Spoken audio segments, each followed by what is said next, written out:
ఏ భాష నీది ఏమి వేషమ్మురా, ఈ భాష ఈ వేషమ్ము ఎవరి కోసమ్మురా, ఆంగ్లమందున మాటననగానే ఇంత తుంకెదవెందుకురా, తెలుగు వాడివై తెలుగు రాదని సిగ్గు లేకుండా ఇంకా చెప్పుటెందుకురా, అన్య భాషలు నేర్చి ఆంధ్రమ్ము రాదనచు సకలించు ఆంధ్రుడా ఇంకా చావవెందుకురా. అందరికీ తెలుగు భాషా దినోత్సవ శుభాకాంక్షలు. ఇదొక భాష ఉందని బ్రతికుందని ప్రతి సంవత్సరం ప్రతి తెలుగు వాడికి తెలిసేలా ఆగస్టు 29న వేడుకలు జరుపుకుంటాం. ఏ భాష నీది ఏమి వేషమురా.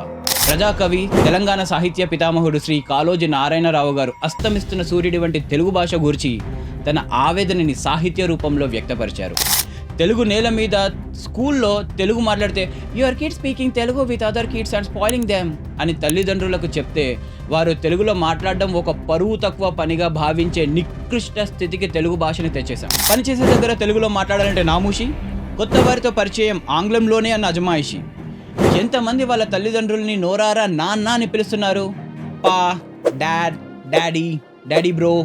ఓరి తెలుగోడా, నీ భాష గొప్పతనం గురించి నీకన్నా నాకన్నా పక్క భాష కవి కోవిదులు ఏమన్నారో తెలుసా? తులువరాజు, విజయనగర సామ్రాజ్యాధిపతి శ్రీకృష్ణ దేవరాయ దేశ భాషలందు తెలుగు లెస్స అంటే దేశంలోని అన్ని భాషల్లోకి తెలుగు గొప్పది అని అన్నారు.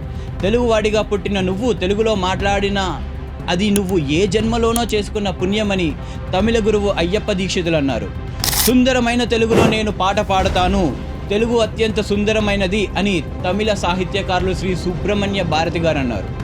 జాతీయ గీత రచయిత శ్రీ రవీంద్రనాథ్ ఠాగూర్ గారు ఇది భాష లేక సంగీతమా, తెలుగు భాష ఒక సుస్వరమైన సంగీతం వంటిదని కొనియాడారు. తల్లిదండ్రులు, మీ పిల్లలు ఇంగ్లీష్లో మాట్లాడితే గర్వించినట్లే వారు తెలుగులో మాట్లాడలేకపోతే సిగ్గుపడండి. తెలుగు నీ తల్లి, తెలుగు నీ జన్మ, తెలుగు నీ కర్మ, తెలుగు నీ వెలుగు, తెలుగు నీ కీర్తి, తెలుగు నీ మూలం, నీ పుట్టుక తెలుగు, నీ గిట్టుట తెలుగు.